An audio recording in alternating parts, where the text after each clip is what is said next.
Sejarah Pondok Pesantren Sarang. Biografi. Pendiri Ponpes Sarang, Kiai Haji Ghazali adalah salah seorang kiai pertama kali merintis Pondok Pesantren Sarang. Beliau adalah putra dari Mbah Lanah yang keturunan Madura. Beliau dilahirkan pada tahun 1184 Hijriah, dengan nama kecilnya Salio. Pada masa remajanya beliau menuntut ilmu di salah satu pesantren yang ada di Belitung Kalipang di bawah asuhan Kiai Marsidin. Pada suatu ketika ada seorang santri dari Makom Agung Tuban, murid Kiai Ma'ruf, yang hendak kembali ke pondoknya setelah beberapa hari tinggal di kampung halamannya. Leran.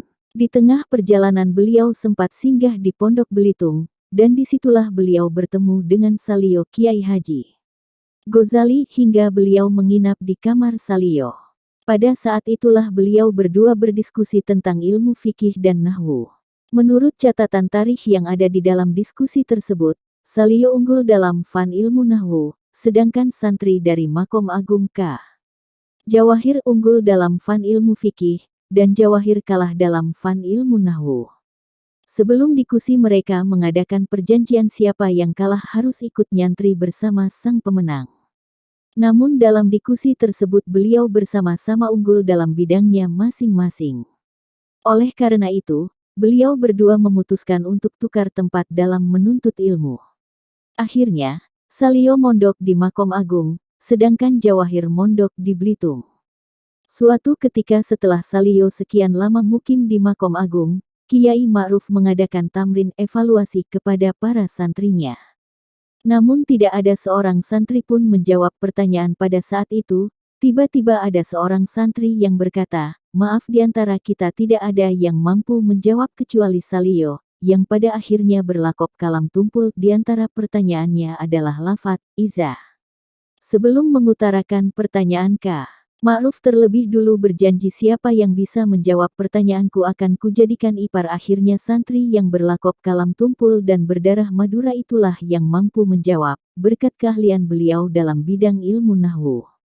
Kemudian Ma'ruf menepati janjinya yaitu dengan menjodohkan Salio 42 tahun dengan adik dari istrinya yang bernama Pinang binti Kiai Muhdor dari Sidoarjo, Jawa Timur. Setelah kawin Salio pulang ke Sarang. Dengan demikian beliau mendapatkan tambahan ilmu fikih setelah sekian lama nyantri di Makom Agung. Setelah beberapa saat beliau mukim di Sarang, beliau mendapat tanah wakaf dari seorang hartawan yang terkenal bernama Saman, ayah dari Muhsin, yang kemudian tanah tersebut dibuat masjid dan pondok pesantren yang sampai sekarang dikenal dengan nama Pondok Pesantren Mahadul Ilmi Asy'ari, MIS, sekaligus tempat tinggal beliau. Setelah sekian lama berumah tangga dan mempunyai santri yang cukup lumayan, beliau pergi ke Tanah Suci Makkah dengan menumpang perahu layar, tepatnya pada pertengahan abad 12 Dalam mengarungi lautan yang luas dengan gelombangnya yang ganas, sampailah beliau di pelabuhan Jeddah setelah menempuh perjalanan selama 7 bulan lebih. Pada saat itu jamaah haji sudah selesai menjalankan wukuf di Arafah. Maka dengan terpaksa beliau bermukim di Tanah Suci Makkah selama 1 tahun sambil belajar ilmu agama yang diajarkan oleh ulama-ulama Makkah.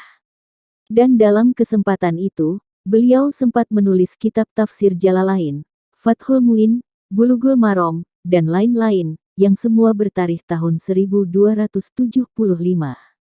Dan saat itu kitab tersebut terpelihara dengan baik di tangan Kiai Haji Abdur Rohmahmat dan Kiai Haji Faki Imam. Sepulang dari Tanah Suci nama beliau diganti dengan Ghazali dengan tujuan tafaulan dengan Imam Ghazali. Menurut Sohibul Tarikh beliau mempunyai keistimewaan menakjubkan, antara lain, pada suatu hari kalau Camat Sarang selesai mengadakan lawatan ke desa-desa sewilayah Sarang. Beliau menaiki seekor kuda searah barat untuk pulang. Dikala asyik-asyiknya menaiki kuda, tiba-tiba pandangannya menjadi gelap gulita dan tidak dapat digunakan untuk melihat jalan. Hal itu dikarenakan dari pancaran sinar yang menerpa wajahnya. Seketika itu juga sang camat turun dari kudanya dan mendekati asal sinar tersebut. Ternyata bukan sinar lampu atau sinar lainnya yang ditemui, namun pancaran sinar itu berasal dari pancaran sinar wajah Kiai Ghazali yang sedang duduk di tepi jalan sambil membuat tambang. Selang beberapa hari camat sarang tersebut sowan kepada beliau. Pada saat itulah sang camat berjanji akan menjalankan ibadah dengan sebaik-baiknya dan akan mewakafkan semua musola di sarang. Berawal dari sebuah bangunan musola, sekarang Masjid Mis, disitulah beliau mengajarkan ilmu-ilmu agama Islam kepada para santrinya, yang saat itu hanya terbatas di kalangan penduduk sekitar. Dengan adanya peranan beliau ini menjadikan motivasi yang sangat penting bagi warga sekitar dan luar daerah. Waktu pun terus bergulir, dan kiranya sudah menjadi takdir kehidupan manusia. Ada kehidupan pasti ada kematian. Sejarah pun harus mencatat dengan tinta emas, ketika salah seorang pejuang sejati yakni Kiai Haji Ghazali harus pulang ke haribaan ilahi Robi tepatnya pada tahun 1859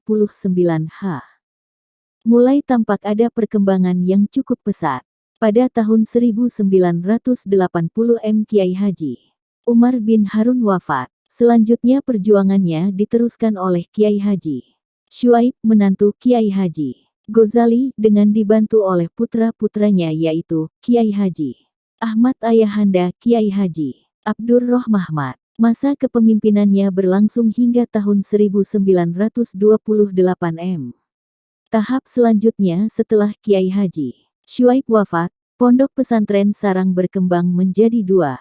Sebelah utara jalan raya dinamakan Mahadul Ilmi Asy'ari, MIS, yang diasuh oleh Kiai Haji Imam Kholil, ayahanda Kiai Haji Fakih Imam, dan di sebelah selatan dinamakan Mahat Al-Ulumus Syari'iyah, MUS, yang diasuh oleh Kiai Ahmad Syuaib dibantu oleh menantunya yaitu Kiai Haji Zubair Dahlan. Setelah itu berdirilah pondok-pondok pesantren yang lain seperti pesantren Mansyaul Huda PMH, sekarang diasuh oleh Kiai Haji Abu Naim, PP Al-Anwar diasuh oleh Kiai Haji Maimun Zubair, PP Al-Amin diasuh oleh Kiai Haji Ali Masyifu. Demikianlah sepintas sejarah Kiai Haji Ghazali bin Lana.